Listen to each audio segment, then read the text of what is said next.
Mtazamaji, asante kutenga nafasi kutazama Dawati la Lugha. Dawati la Lugha ni kipindi chako kila siku ya Jumamosi. Hapa ni lugha tukufu ya Kiswahili, lugha ambayo tunaionea fahari kubwa kweli mtazamaji. Na leo tupo nyanjani, tumekuwa katika maeneo fulani katika kaunti ya Trans Nzoia, maeneo ya Kiminini, tukiwa tumetulia na mabingwa hapa katika mkahawa mmoja, na mwalimu kaka Fred na mwalimu hapa mkurugenzi, tukiwa tumetulia maeneo ya kutulia tukibarizi kidogo hapa na pale. Lakini hata hivyo mtazamaji, lazima tukupakulie ya husuyo lugha ya Kiswahili, lugha ambayo mie nawe tuione fahari, tunaienzi kweli mtazamaji. Kule nyumbani mwanafunzi ujambo, lakini mwalimu hali vipi? Mzazi nitumai kwamba mzima. Ewe mpenzi wa Kiswahili, mtafiti, mhadhiri, nyote nasema karibuni sana katika kipindi hiki cha Dawati la Lugha. Naitwa Dalmas Sakali.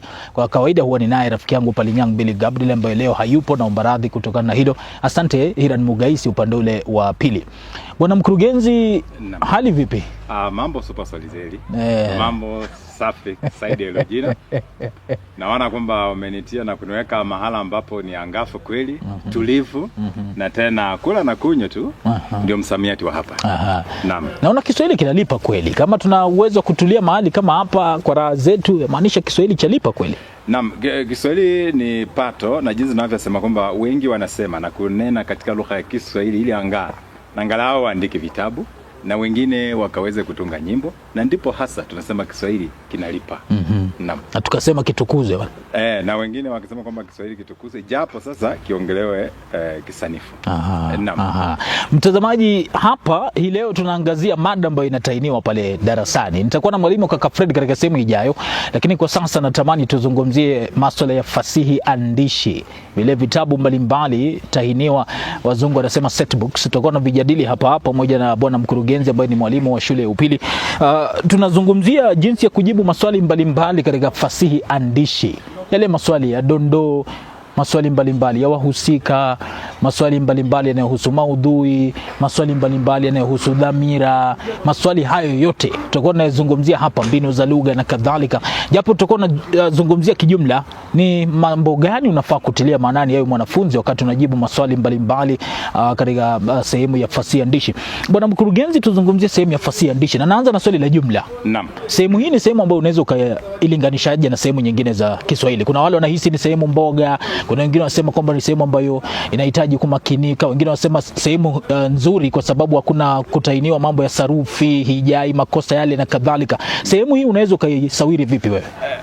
Kwanza naweza kusema kwamba kwenye fasihi, unajua tunasema mbona fasihi, na ndipo wanasema kwamba ni faslu nambari 8. Mimi husema faslu ya ufalsafa wa fasihi fasaha, ule ufasaha wa lugha fasiri fairizi katika ainisha egemezi tambuzi chambuzi bunifu andishi mjarabu na farahasa fasaha. Sasa kwenye tambuzi leo naomba kwamba tutambue, tujue, tulenge kuelewa kwamba swali hili linaweza kutainiwa namna gani. Hili ndilo swali ambalo kwa kweli lazima tuangalie, kuona na kulenga kujua sarufi ni nini. Unajua ni kwamba kwenye fasihi watu husema kwamba fasihi haiwezi pengine kutainiwa kwenye, kwanza mwandiko lazima utakuwepo mwema, mzuri, hali bora, safi, ukipeta mufti ama hali. Alafu pia tukue kwamba sarufi pia na hijai inaangaziwa. Mwanafunzi kumbuka, sarufi na hijai inaangaziwa hata kwenye karatasi ya 3. Lakini sasa kwenye fasihi hii katika lugha tambuzi, jinsi namna tunavyojua ni kwamba wanaweza kuletea swali, lakini wameangalia, wameleta na kudogoa na wamekupa swali hili kutoka kwa kitabu ambacho set box tuseme kwa mfano. Sasa kwenye fasihi tumia akili. Wanasema akili ni nywele na si nywele chafu. Sasa tunza zako kama mkorino. Itabidi na inahitajika maana hapa sasa uanze kujiuliza mbona na kwa nini. Sababu hadithi bin hali sawa na chanzo kamili cha wewe kupatiwa swali hili. Kwa mfano, wanaweza kuuliza swali kwenye fasihi, wakuulize swali juu ya sifa. Na unajua kwenye sifa tuna sifa aina 2. Kuna sifa fichifu na sifa ainifu. Sasa kwenye sifa ainifu ni kwamba sifa angavu, upewa macho, peupe mchana wa Mola, tunasema wazi kama mlango wa kanisa. Sasa hapo ndipo tunaposema kwamba fasihi, mtu anasema nini, mambo yako unampata sifa zake. Hizo ni bainifu. Ametenda nini, kwa sababu tunasema matendo ni wanasema matendo hukidhi hoja maridhawa kuliko maneno. Sasa pia matendo ya mtu utaona kwamba sifa zimejitokeza waziwazi. Sasa hapo mwanafunzi ndakana angalia, aone na achunguze, hata achungulie kwa jicho la chao, kuona na kuamini kwamba mtu huyu ametenda nini, kasema nini. Alafu awamu ya tatu, sifa fichifu, unaenda kwenye rafiki zake, rafikize, ama wale wengine wanasema nini kukuhusu. Maanake tukijapo pale Kayani, kule Kanyageni, kule Ulimboni, tuje tuone, tuangalie kwamba wewe ni nani. Sasa tunaona kwamba wengine watakusema tofauti, tutapata pale sifa. Japo fununu si mbali na ukweli, ende kawa ni ukweli nini. Sasa kwenye sifa ni neno ambalo ni pana kidogo, lakini nataka nitoe mwawana usio wa kiuni kwamba ikiwa umepatiwa swali la sifa tu, ewe mwanagenzi katika shule ya upili, soma sifa ainifu na sifa fichifu. Na ili upate sifa lazima uorodheshe wahusika. Maanake mhusika huyu kafanya nini ndipo upate sifa. Mhusika huyu katenda nini ndipo upate sifa. Sasa kwenye hizi sifa si tu, nataka ukumbuke haraka kabla hata sijakuuliza kwamba ukimwona Muislamu utamjuaje yeye ni Muislamu? Mavazi yake yanatupa sifa ya mtu. Umeshika na kushikilia kana kwamba ni Injili takatifu, kwamba sifa katika kitabu tusome wahusika. Kama ni mie na mwanafunzi nimepatiwa swali lenye sifa, tukilenga kujua sifa za mtu, kwanza nitajua wahusika hawa wote, ni waanakili chini, ni waandike wahusika wakuu. Wahusika wakuu kwa maana kwamba mhusika anakuja moja kwa moja kuanzia kule kilele mama, kuanzia chini kileleta hadi kilele mama, kuanzia mwanzo hadi mwisho. Yule mhusika mkuu. Alafu kisha nikuje niangalie wahusika wanaoteswa na wahusika wanao tesa. Hapo ndio tupate wahusika majagina na wahusika majahili. Sasa tuangalie sifa ya huyu katenda nini ili tupate sifa. Sasa muhusika kwanza, sifa ifate, ndipo maudhui yafuate. Manake pale pale katika sifa nataka tuanzie nyuma kidogo. Swali la sifa litatainiwa vipi? Kwa sababu unajua mwanafunzi amezoea tu eleza sifa za mhusika fulani wa fulani. Kuna mbinu nyingine ambazo yule mtahini anaweza kasuka swali bila kutumia neno sifa kwa mfano, na mwanafunzi anapoona hivyo anafaa jue kwamba ni swali hilo ambalo linarejelea sifa, ama kwa kawaida swali hili huja moja kwa moja tu eleza sifa za mhusika fulani wa fulani. La hasha, wanaweza kusema kwamba ukirejelea hadithi fulani na fulani katika hadithi fupi, yani ueleze maudhui ya. Sasa kwenye maudhui lazima utapata mhusika na lazima utapata sifa zake, ndipo sasa upate maudhui haya yamelengwa namna gani. Kwa sababu hutaanza tu njaa, na unajua njaa ni maana malegeza, wanasema shibe ndio maana malevya. Sasa itabidi kwamba wakati wanapokuuliza swali ya maudhui, wewe uangalie maudhui haya nani kayatenda, ni mhusika, na mhusika huyu alipofanya haya alikuwa na sifa ipi. Maana alikuwa ananyanyasa watu, mnyanyapa, anakueleza na anakuelekeza mahala ambapo pengine anataka uumie yeye apate faida. Na unajua wengi hawataki vya kuchinja vinapimwa kwa mizani, anataka vya kunyonga, manake vinachukuliwa bila hata riali. Sasa tunajua wazi kwamba swali hili likija la maudhui lazima ulenge kwamba aliyetenda maudhui hayo ni yupi na sasa sifa zake ni gani. Kwa hivyo unachozungumzia ni kwamba maudhui hujitokeza kutokana na sifa za wahusika. Sifa za wahusika. Tuachane na hilo, lakini tuzungumzie baadhi ya makosa ambayo wanafunzi huyafanya. Kwa mfano, kumekuwa na msisitizo katika utoaji ithibati wakati ambapo unataja sifa za wahusika. Kwa mfano kusema kwamba mkurugenzi ni mkarimu haitoshi. Lazima sasa uelezee ukarimu unajitokezaje katika kitabu ambacho umeweza kuulizwa swali kutokana nacho. Labda zungumzia hilo, haja ya mwanafunzi kuhakikisha kwamba ana ithibati wakati anazungumzia sifa za wahusika. Ni swali nzuri, swali la yule aliyeenda skuli. Swali ambalo ukiangalia na uchunguze vizuri na uchungulie kwa jicho la chawa, ende ikawa unaweza kukomoa alama yote. Mbona ujiulize swali kama hilo? Ni kwa sababu hapo ndipo kuna alama. Manake ukieleza kinyume cha sifa, basi pale umeanguka mianguko ya mende. Nasema miguu juu juu. Inabidi usiseme kinyume cha sifa hiyo. Nambari 2. Ulikuwa unasema kwamba kusema tu mkarimu haitoshi. Manake kuwa mkarimu ni maudhui ya ukarimu yako pale.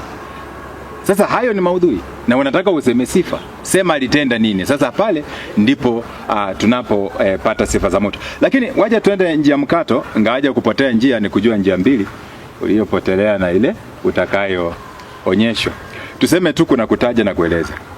Ukitaja maudhui utaje mkarimu, eleza tu, na wengine wanasema fafanua. Ukianza kufafanua ndio sifa, na bila umeteja utakuwa umetaja maudhui. Nadhani papo hapo kwa papo kamba ukatajiwa. Mtazamaji, kuna kitu ambacho alikizungumzia, naomba nisisitize kwamba mwanafunzi una kazi ya kuhakikisha kwamba unaibua sifa za wahusika katika kazi yote ile ya fasihi, na sifa alieleza awali kwamba zinajitokeza katika njia kadhaa. Zinajitokeza kutokana na matendo ambayo mhusika anayafanya katika kazi yote ile ya fasihi. Vile vile sifa zinaweza zikajitokeza kuhusiana na wahusika wengine wanasemaji kuhusu mhusika fulani, na kando na hilo kuna yale mwandishi anayaandika kuhusu mhusika fulani. Vile vile inawezekana kwamba sifa ikajitokeza pale, sifa ya mhusika. Kwa hivyo kuna mbinu kadhaa wa kadhaa, si lazima iwe kwamba umeweza kuambiwa kwamba mhusika fulani ni mkarimu, mhusika fulani ni binafsi na kadhalika. Ni mbinu kadhaa wa kadhaa ambazo unaweza kuzitumia kuweza kuibua bila shaka ithibati na vile vile sifa za wahusika mbalimbali. Tuzungumzie baadhi ya wahusika katika kazi za fasihi, na inanipeleka katika swali la hawa nao pia sifa zao zitaulizwa. Kwa mfano, kuna baadhi ya kazi za fasihi ambazo zitakuwa labda na wahusika ambao si wanadamu, wahusika ambao labda ni wa kiungu kwa mfano, ama sifa hizi zinajikita katika wahusika ambao ni wanadamu katika kazi ya fasihi. Naam. Ni ukweli usiofichika kwamba kweli sifa ni sifa tu, iwe sifa ainifu au sifa fichifu. Lakini tukiingia katika vitabu hivi ambavyo wameweza kutahini miaka mingi, utaona kwamba kwenye tamthilia sasa ya Kigogo, tamthilia, utaona kwamba kuna mhusika ambaye alikufa sasa kaja kwenye ndoto. Naam. Na ukimwona kaitwa Babu, lakini anayeongea sasa ni Majoka mwenyewe. Naam. Sasa Majoka anamuita Daktari Babu. Pale ni mchezo ndani ya mchezo. Sasa pale ni ploti changamano. Inahitajika basi kwamba mwanagenzi yoyote aweze kuchungulia pale pia kwa jicho la tatu. Wahusika hawa huja tofauti tofauti kulingana na malengo na dhamira ya mwandishi. Manake wakati tunaposema kwamba wahusika wengine ni wanyama, na ndivyo, ijapo sasa kwamba mnyama kaokota kuni kapika chakula, tutaona kwamba pengine ni hadithi. Lakini ikiwa wameweza kueleza kwamba fulani kafa kisha karejea na ujumbe wake, kaonekania yule aliyemuua ama huyo muhusika pekee, hizo sifa zake utatoa kwa yule aliye hai. Manake tamthilia haijaandika pepo akaongea. Sasa wamesema kwamba Babu anaongea kupitia kwa daktari. Sasa anayemuona kwamba si daktari ni Babu, utaona kwamba ni yule aliyemkosea. Umeshika? Sasa wahusika huja kwa namna nyingi. Pia tunaweza sema kwamba wahusika hawa wanaweza kuwa waliokufa, walioko, wanyama, alimradi tu umelenga kujua kwamba ni maudhui yepi ambaye yamelengwa katika mhusika huyo. Bila shaka, sina shaka ni kwamba pale utakuwa umegonga ndipo imafaima. Na tuachane na wahusika, ni kurejesha nyuma kidogo katika mambo mawili ambayo wakati mwingi huwa yameshikana, na labda naomba uzungumzie uhusiano baina ya maudhui na dhamira ya mwandishi, kwa sababu ni sehemu ambayo vile vile hutainiwa, sehemu ya dhamira ya mwandishi katika hadithi fupi fulani ama katika tamthilia fulani au riwaya fulani, na vile vile unapozungumzia maudhui, uhusiano ni upi? Kipi kinazalisha kipi? Sasa dhamira ya mwandishi huleta maudhui. Maanake sasa atawasilisha vipi ujumbe wake na dhamira yake uelewe kama hatatumia maudhui? Kwa mfano, tunataka tujue nafasi ya mwanamke katika jamii. Itabidi walete mahusiano ya mume na mke, ijapo sasa ni ndoa ya kwanza, na wakati ndoa hii itaanza kuleta mshike pengine upo haupo, pango pakafutia mchuzi, masuala kama hayo, utaona kwamba tunaanza sasa kuangalia nani kanyanyasa mwingine, ndio unyanyasaji uje. Lakini ndio ilianza, na ndipo tukasema kwamba nafasi ya mwanamke katika jamii. Ama pia waseme uongozi uje, lakini baadaye mwanamke awe juu ya mume, na ndipo hasa tunaweza kuona kwamba ndoa imeanza kwanza ama uongozi umeanza kwanza, lakini wamelenga nafasi ya mwanamke katika jamii. Sasa kulenga nafasi ya mwanamke katika jamii ni dhamira ya mwandishi huyu, kataka neno hilo, lakini katumia maudhui haya ili kueleza na kuelekeza msomaji na mwanagenzi kulenga papo, japo kulenga si kuvuma. Tunapozungumzia maudhui, kuna maudhui ambayo ni makuu na maudhui ambayo ni madogo, au maudhui bora ni maudhui, kwamba mwanafunzi anapoulizwa ataje maudhui, kwa mfano idadi fulani, kuna utaratibu katika kuorodhesha ama bora ni maudhui? Ndivyo tena sana. Manake sasa kuna maudhui makuu na kuna maudhui mashirikishi. Naam. Manake ukisema uchochole umeleta nini? Kwa sababu njaa imeleta uchochole. Sasa uchochole chini, njaa, na tunakuja umaskini. Sasa tunaona kwamba maudhui makuu ni umaskini. Aliyelala njaa na asiye na lake rohoni kama si kichwani, pia wote ni maskini. Huyu ni maskini wa fedha, yule akakuwa wa hekima. Sasa hawa wote ni maskini, japo katika tabaka mbalimbali. Sasa tunaweza kusema wazi kwamba kuna maudhui makuu na maudhui mashirikishi. Maudhui mashirikishi ni maudhui madogo ambayo yanachangiza tu kuleta changizo, yanachangia maudhui makuu, ili angalau maudhui makuu haya yasiweze kutajwa kila kuchao, na pia kitakachokomaa huzaa. Sasa inabidi maudhui ya kikomaa yatazaa maudhui mashirikishi. Naam. Kuna sehemu nyingine ambayo vile vile wanafunzi huulizwa, kabla tusonge mbele na kuangazia mambo mengine, swala la jalada. Naam. Kuna haja kwa mwanafunzi kutilia maanani jalada katika fasihi andishi? Japo si katika hali ya kutainiwa, lakini ni vyema na afadhali ushikilie kwenye jalada. Mambo haya ni mawili. Kuna jalada na kuna jazanda. Sasa ikiwa umesema jalada, kwenye cover tu pale kuna nini? Unaona nini? Mwenye macho ambiwi tazama. Sijasema uchungulia anayeoga. Lakini tunasema kama macho haya, mwenye macho haambiwi tazama. Nini? Umeona upeo wa macho? Umejua na kuelewa fika kwamba kuna nini? Maana kuna insha za picha. Mtu amechora picha, lakini umemuona kwamba mtu huyu kainama upande wa nyuma kwenye maji, amesema mazingira tusichafue, tusiende haja kwenye maji, lakini wamechora. Sasa umeona. Jalada ni juu ya cover, mwandishi amechora nini kukupatia picha atakayo yasungumza kule ndani. Na ukiyapata kwamba si hayo aliyechora juu, itakuwa basi hajaweza kulenga lengo. Sasa ni vizuri sana uangalie kwenye jalada. Ijapo sijaona wakiweza wakitahini jalada. Na jazanda sasa ni hiyo picha ambayo imechorwa. Sasa kwenye jalada tuko na jazanda. Hii jazanda inazungumzia nini? Waweza kupata maudhui kabla hujafungua pale? Ndipo sasa tunajua na kuelewa fika kwamba msomaji mzuri ni yule ambaye ameanza kuchunguza na kuchungulia sasa kwa jicho la chao, aona na kuangalia kwamba na hata kwenye michoro kulikoni, manake kuna ujumbe ambao wameweza kukita, umejificha na kule na ungali tu pale kama mafunzi. Maswali mawili kabla tuangazie maswali ya dondoo. Swali la kwanza, kuna baadhi ya wanafunzi ambao wanajiamini sana katika kazi hizi za fasihi na yuko tayari kutaja mpaka ukurasa. Anapotoa mfano, anapotoa ithibati, anataja mpaka ukurasa wa tamthilia au ukurasa wa riwaya ama kama ni hadithi fupi. Labda unaweza ukamshauri vipi mwanafunzi? Ni kazi ambayo ni ya ziada isiyohitajika na vile vile na hatari zake, ama kama anajiamini na anahisi kwamba anajielewa, si vibaya? Inakubalika, ijapo sasa si katika kujibu swali. Manake kwenye darasa ukifunza mtoto akitaja ukurasa ni vizuri, kwa sababu tunajua kwamba amejua hamna mhubiri aliyehubiri na ukurasa, ijapo anahubiri kwa kitabu chenyewe kwenye sura fulani. Sasa ni vizuri ikiwa ataweza kutaja, lakini ukipewa nafasi ya kuuliza swali na uandike ni swali ambalo umedainiwa kwalo, hamna haja ya kuongeza, kutia na kuweka ukurasa, maana utakuwa unaandika kitabu chako tena. Utakuwa basi unaandika kitabu kile, unakifafanua.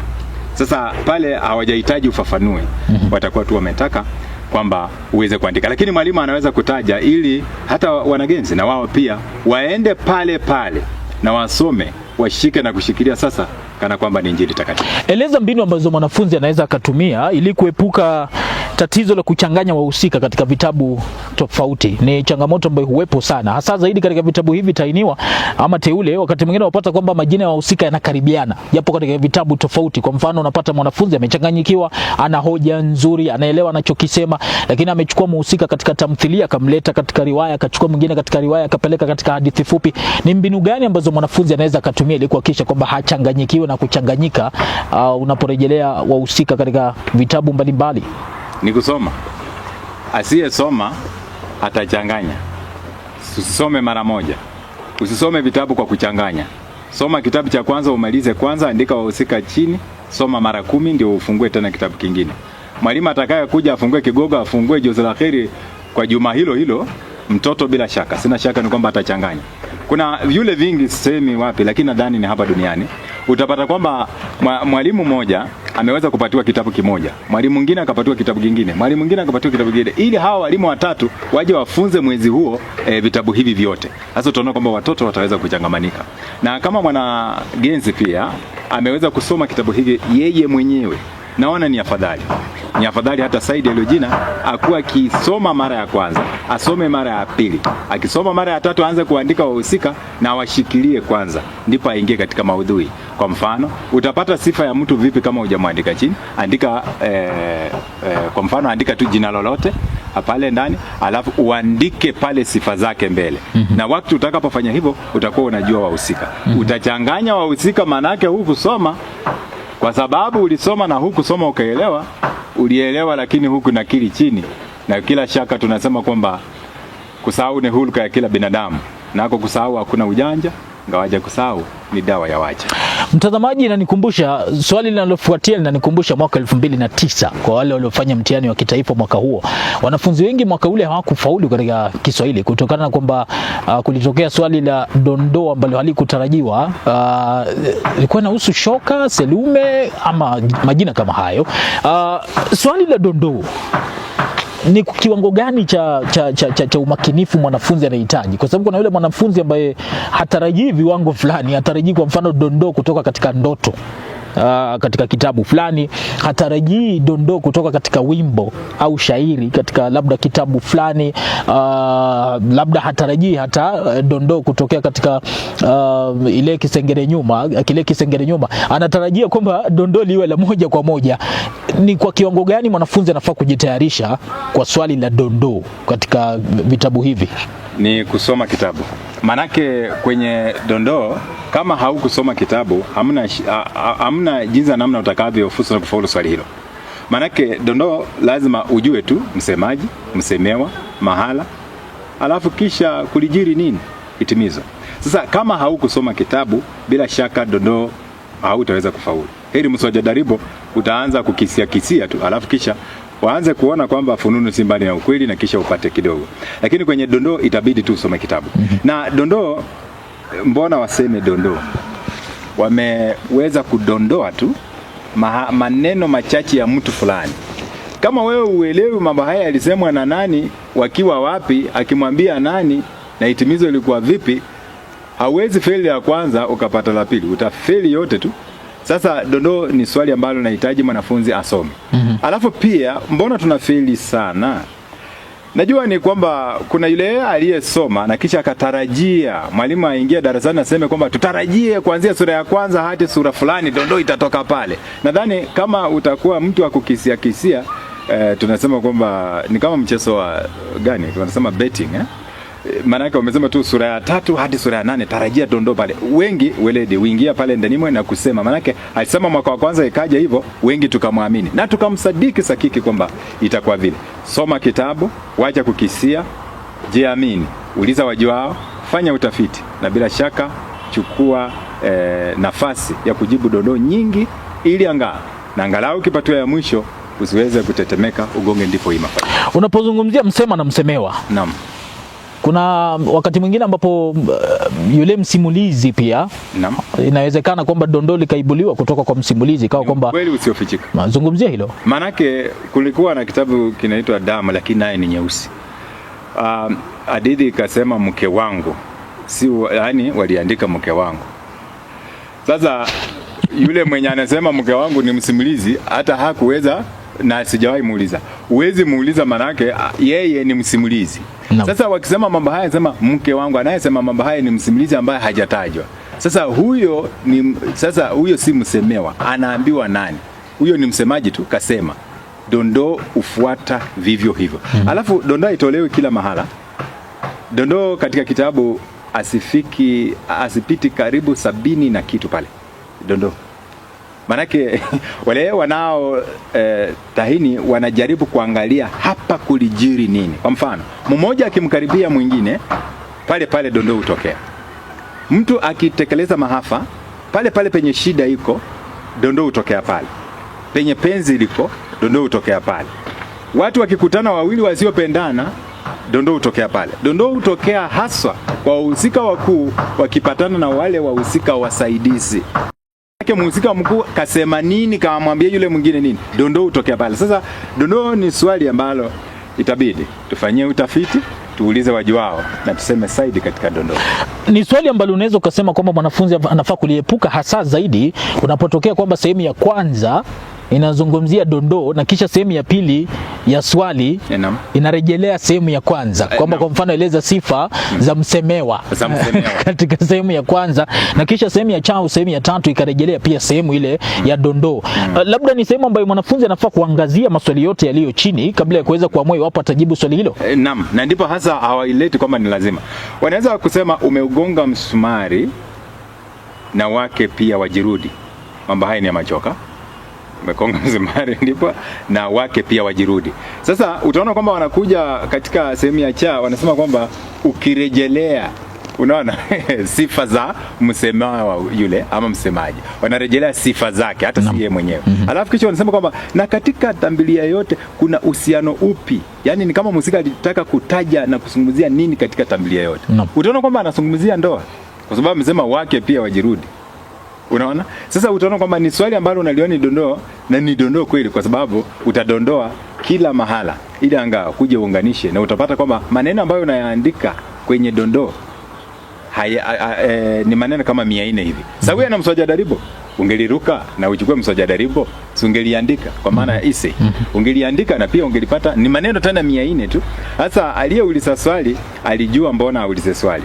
Dondoo utaruka pale kwingine masuala matatu maana yanauliza kwenye dondoo. Lakini mswaja daribo ni swali moja tu ambalo umelijua, andika kama njia ya insha, na bila shaka sina shaka ni kwamba utaweza kupata sehemu mbili kisha tuhitimishe sehemu hii. Mtazamaji, natamani azungumzie masuala yanayohusu mbinu mbalimbali za lugha katika fasihi andishi, na akizungumzia hilo kuna mbinu ambazo ni kwa kawaida zimekuwa katika Kiingereza, kwa mfano masuala ya toni. Sasa tunaona yametolewa, yameletwa katika Kiswahili. Labda utakuwa unajadili labda mawili matatu yanayohusu hilo, na kisha tutakuwa tunamaliza kwa kuzungumzia jinsi ya kuchagua maswali kwa mwanafunzi, kwa sababu si lazima mwanafunzi afanye yale maswali yote. Utatumia mbinu gani kuweza kujua ni swali gani nilifanye, lipi nisilifanye na kadhalika. Usisahau mtazamaji, ni kipindi cha Dawati la Lugha, kipindi ambacho unakipata kila siku ya Jumamosi kuanzia saa 4 hadi saa 6 katika West TV. Hii leo tupo katika gatuzi la Trans Nzoia. Tumepiga kambi hapa Kiminini katika hoteli moja, nitaruhusiwa nitaje hoteli ya Papa hapa, nikiwa na mabingwa na mwalimu na vile vile na mwalimu kaka Fred ambaye tutakuwa naye katika sehemu ambayo inakuja. Bwana mkurugenzi, tuzungumzie sasa mbinu mbalimbali za lugha. Mwanafunzi atarejea swali kusukwa kivipi? Umetaja awali jazanda, labda unaweza kutumia mbinu hizo, sijui ni za lugha ama niseme mbinu za uandishi. Na mbinu za uandishi, labda zungumzia hayo. Mbinu za uandishi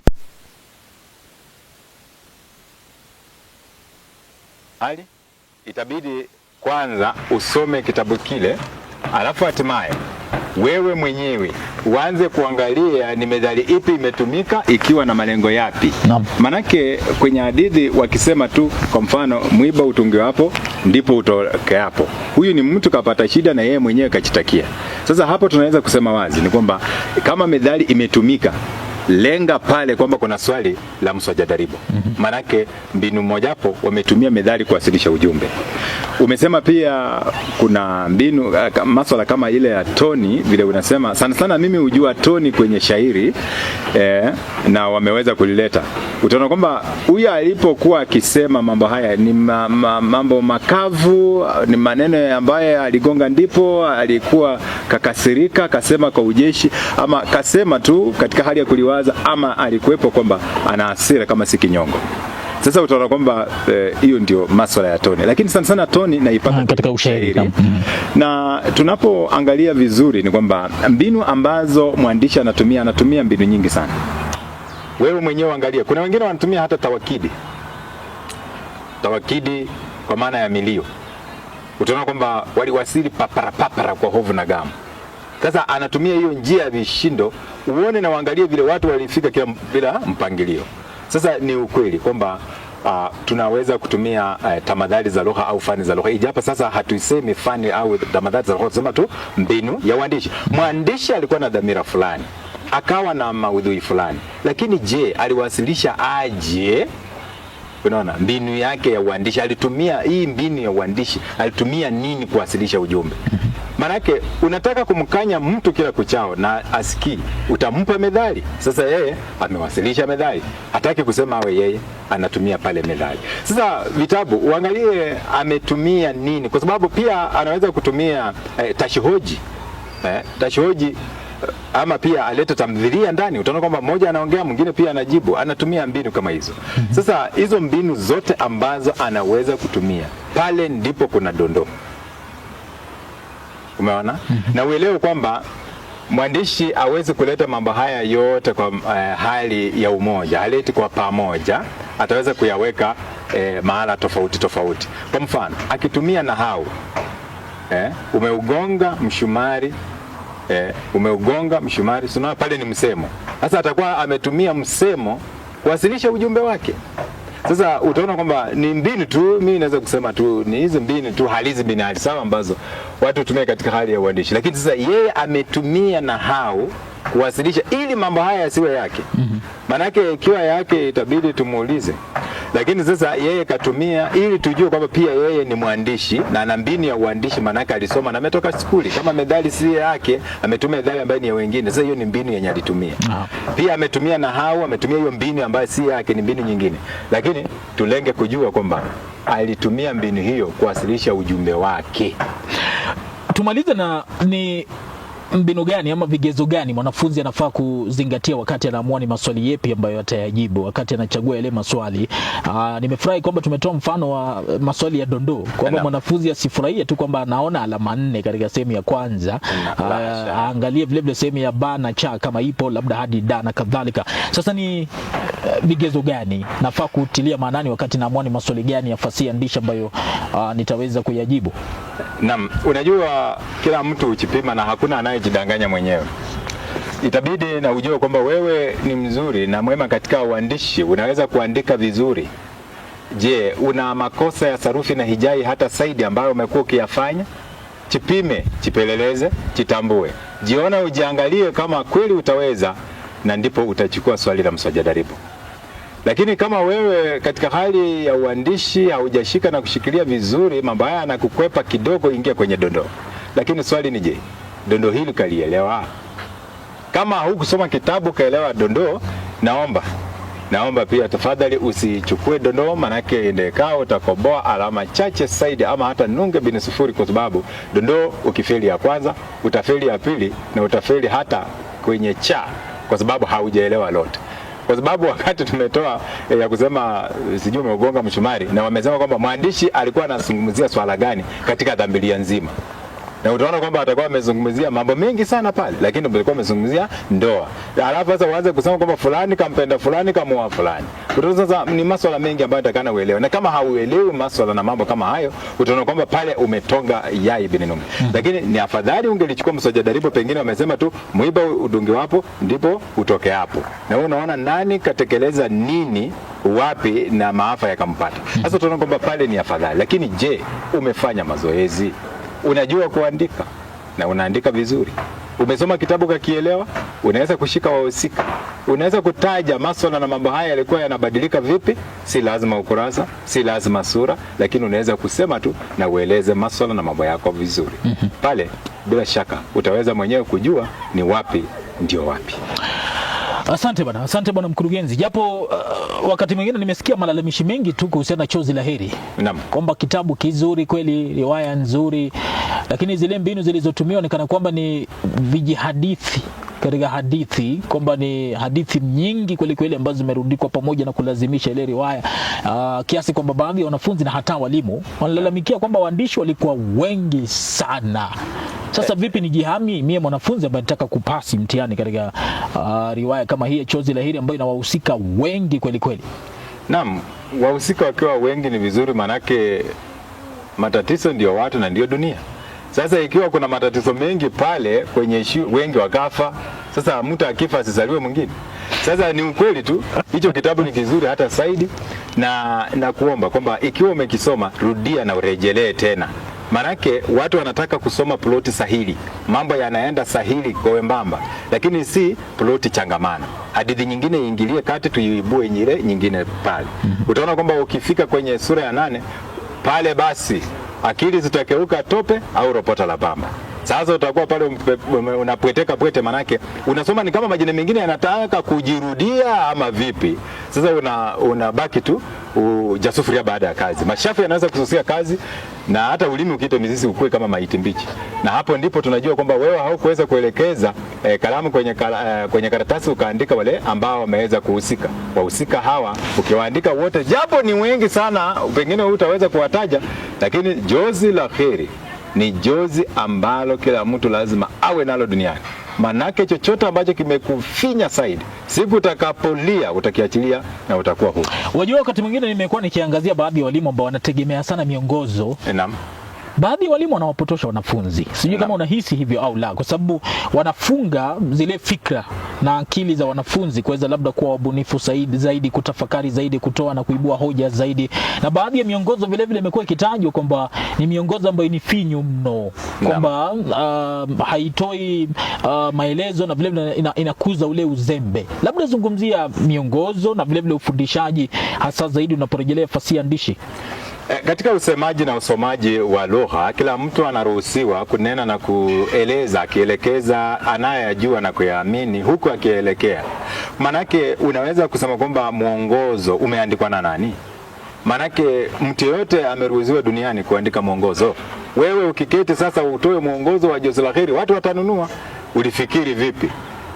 Ulielewa vipi kitabu? Mwongozo haufai kabisa.